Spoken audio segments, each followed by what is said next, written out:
Now we're on Module 4. With respect to vitamins and minerals, which are covered in this chapter, I think the assignments that are given to you in this module are really good. They'll give you some good application of this information. I'd say there's a very high chance that your diet is inadequate in all the vitamins and minerals that you need for health or the requirements, especially over the course of a day or a week. The dietary analysis assignment in Module 5 will help you get a good look at how you're doing.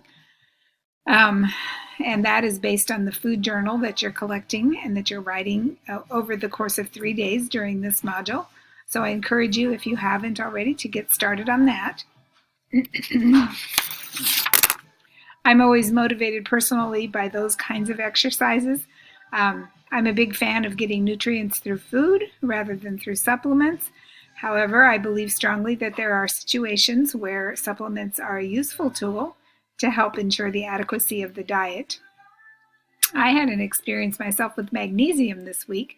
I have some trouble with restless leg syndrome at night, and I know magnesium is an important recommended nutrient for that. But I'm not as good as regular with high magnesium foods as I know I should be, or as I would like to be. However, one day last week there was actually snow that kept me from going out to get some food for lunch. I usually bring my lunch, but I hadn't that day.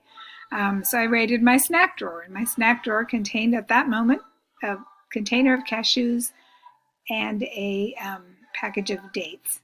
So I will confess that I ate at least a cup of cashews, which is, who knows, maybe 5 or 10 times the recommended serving of cashews, but that was my lunch, and that was the extent of it. But I noticed that night I had no restless leg syndrome at all, and that was very, very unusual. So I'm interested in going back and doing some research and testing and more reading and thinking about how that affected my symptoms and see if I can get more magnesium in my diet for sure. As far as taking supplements, I strongly recommend that you review pages 289 and 290 in your textbook. There's some really good information there if you're going to purchase supplements. Especially important to know is that the FDA does not regulate dietary supplements in the same way that they regulate drugs. So you want to take some precautions to make sure you're not purchasing, that you are purchasing what in the supplements that have the ingredients that are listed on the label.